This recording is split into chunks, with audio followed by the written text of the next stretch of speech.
सावन मास की अमर कथा। हर हर महादेव। ओम नमः शिवाय। भक्तों, क्या आपने कभी ऐसी भक्ति की कथा सुनी है जिसमें एक साधारण भक्त की सच्ची श्रद्धा देखकर स्वयं भगवान भोलेनाथ प्रसन्न हो गए और उसे ऐसा आशीर्वाद मिला कि उसके परिवार की आने वाली 7 पीढ़ियों तक सुख, शांति और धन धान्य बना रहे। आज सावन मास की इसी भावपूर्ण कथा को सुनिए।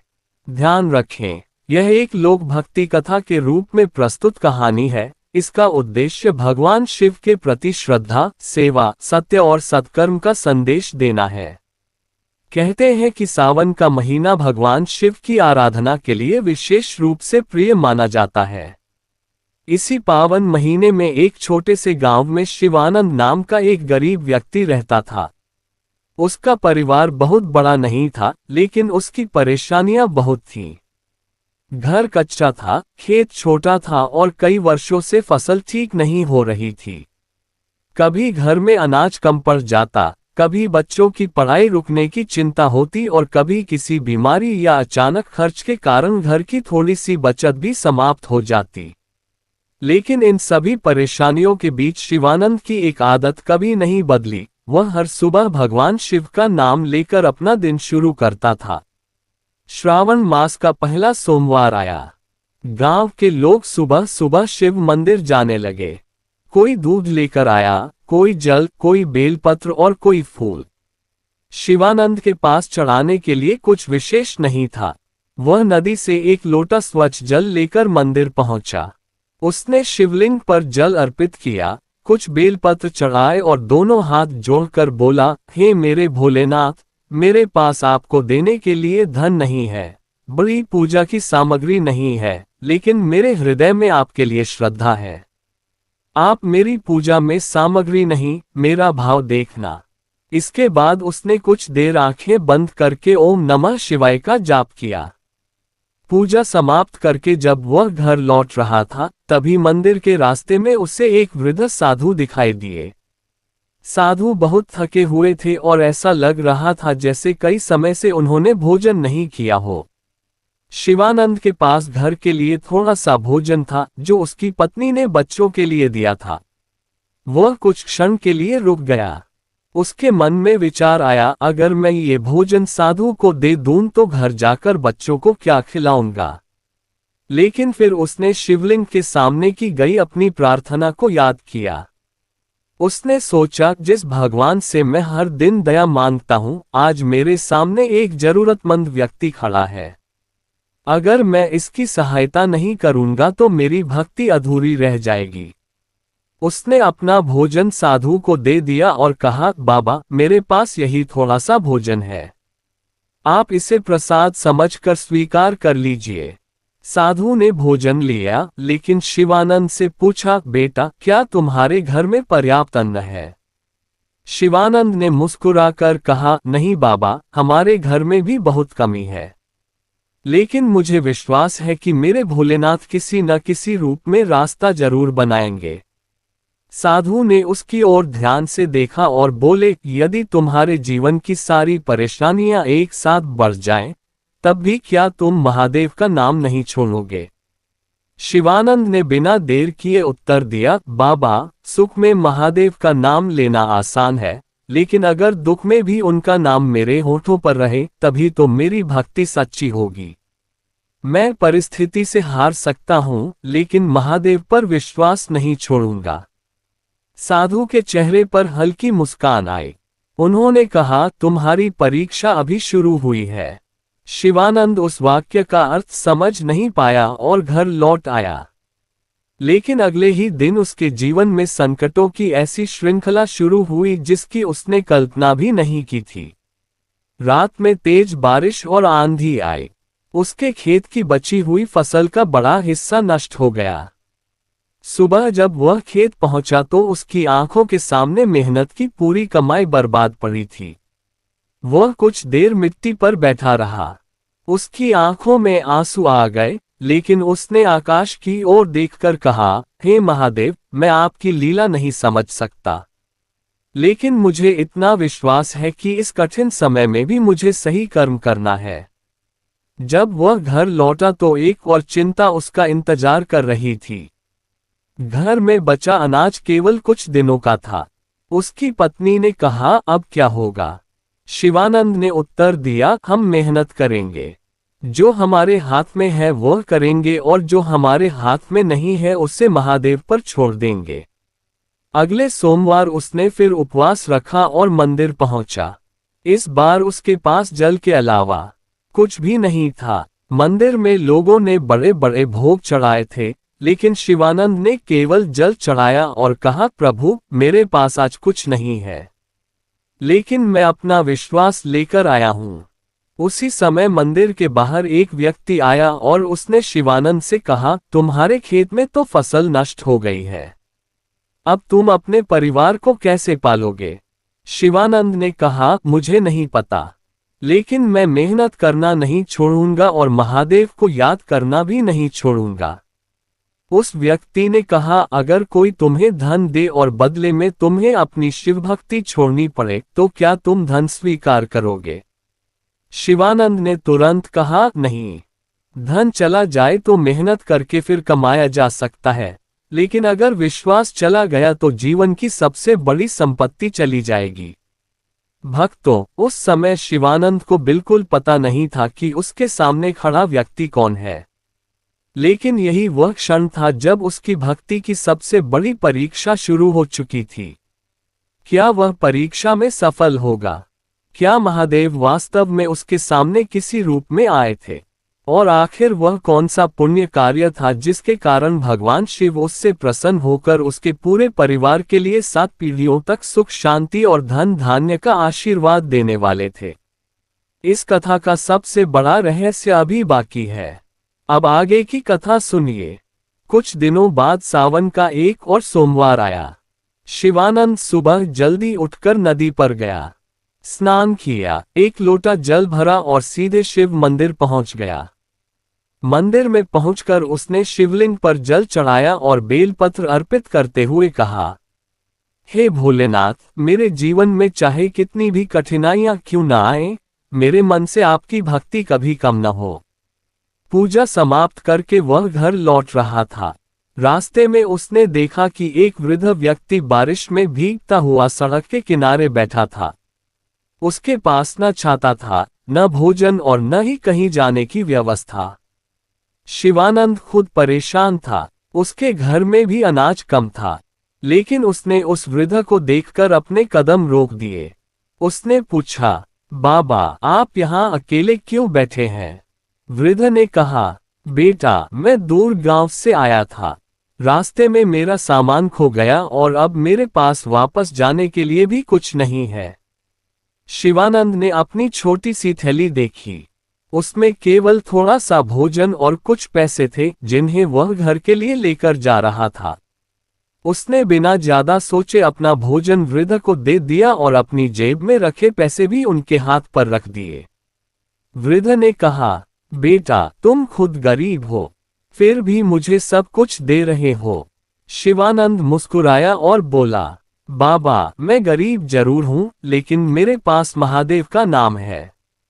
अगर मेरे पास किसी जरूरतमंद की सहायता करने का अवसर आया और मैंने उसे छोड़ दिया, तो फिर मेरी शिव भक्ति किस काम की?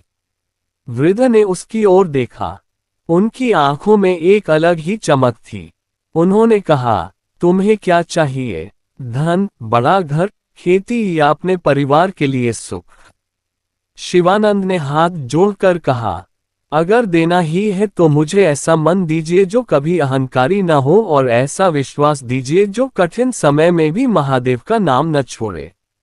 वृद्ध कुछ क्षण शांत रहे, फिर बोले, तुमने अपने लिए कुछ नहीं मांगा, यही तुम्हारी सबसे बड़ी परीक्षा थी।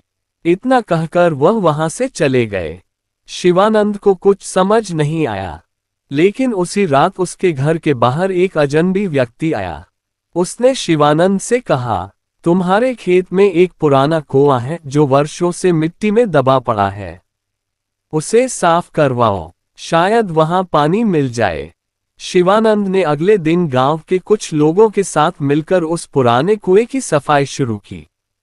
कई घंटे मेहनत करने के बाद अचानक मिट्टी के नीचे से पानी निकलने लगा। गांव के लोग हैरान रह गए। कुएं में इतना पानी था कि आसपास के खेतों की सिंचाई की जा सकती थी।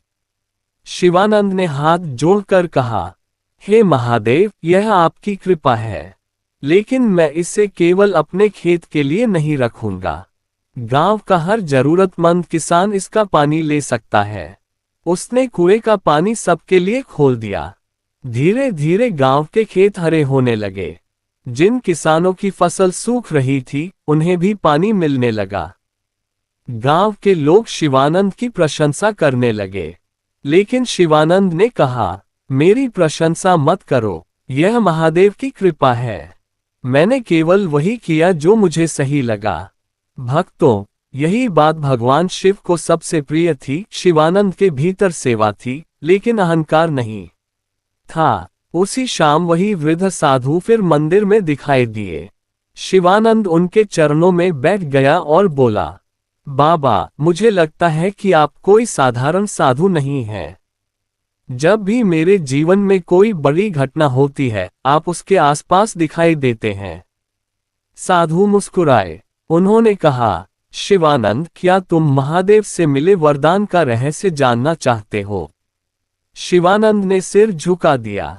साधु बोले, जिस दिन तुमने अपनी परेशानी के बावजूद किसी भूखे को भोजन दिया, जिस दिन तुमने अपने पास की थोड़ी सी वस्तु भी जरूरतमंद को दे दी, और जिस दिन तुमने पानी मिलने के बाद उसे केवल अपने लिए नहीं रखा, उसी दिन तुम्हारी भक्ति ने तुम्हारे जीवन का रास्ता बदल दिया।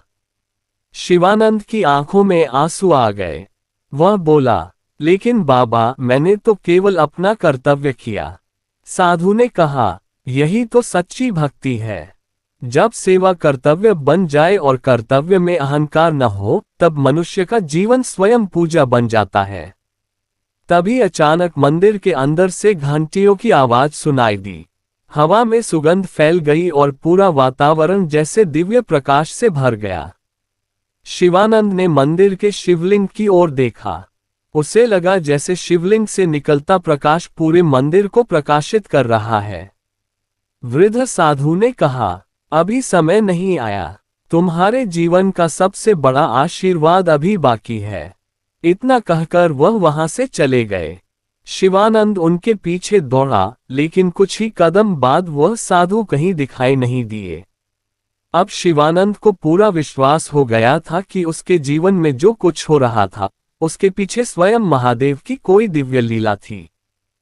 हर हर महादेव। ओम नमः शिवाय। भक्तों, अब सावन का अंतिम सोमवार था।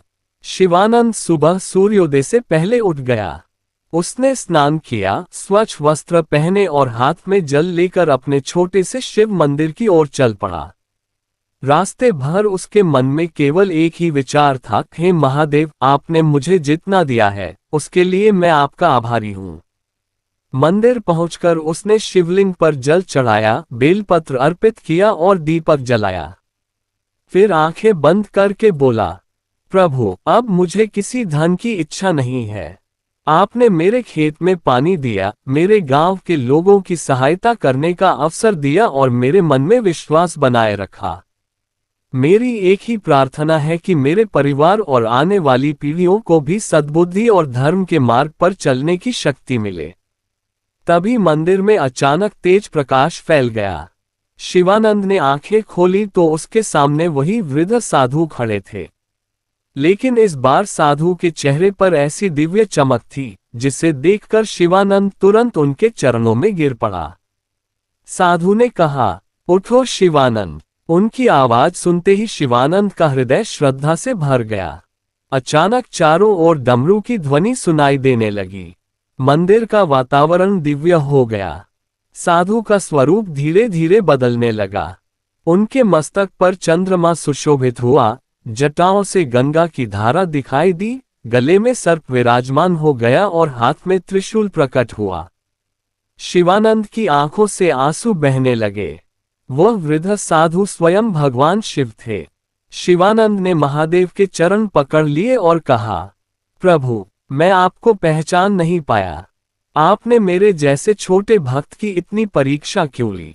महादेव मुस्कुराए और बोले, वत्स, मैं तुम्हें दुख देने के लिए तुम्हारी परीक्षा नहीं ले रहा था। मैं तुम्हें ये दिखाना चाहता था कि सच्ची भक्ति केवल मंदिर में जल चढ़ाने का नाम नहीं है। जब तुम्हारे पास भोजन कम था तब भी तुमने भूखे को भोजन दिया। जब तुम्हारे पास धन कम था तब भी तुमने जरूरतमंद की सहायता की। और जब तुम्हें पानी मिला तब तुमने उसे केवल अपने परिवार के लिए नहीं रखा, बल्कि पूरे गांव के साथ बांट दिया। शिवानंद हाथ जोड़कर बोला, प्रभु, ये सब आपकी ही प्रेरणा थी।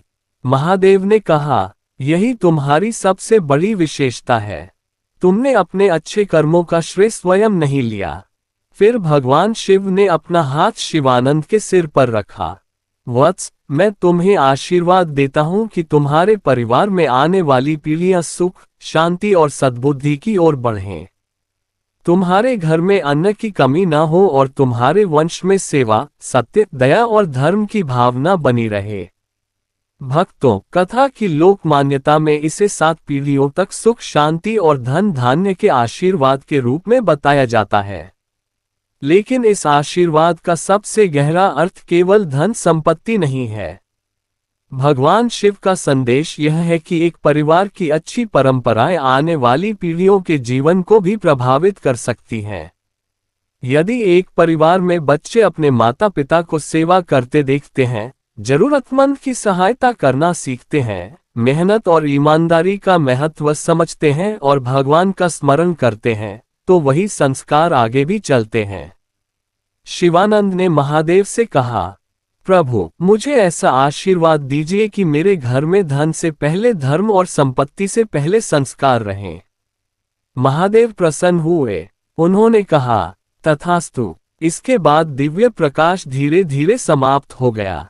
जब शिवानंद ने आंखें खोली तो मंदिर में फिर वही शांत वातावरण था, लेकिन उसके मन में एक अद्भुत शांति थी। समय बीतता गया। उसके खेतों में अच्छी फसल होने लगी। गांव के लोगों ने मिलकर पानी का प्रबंध किया।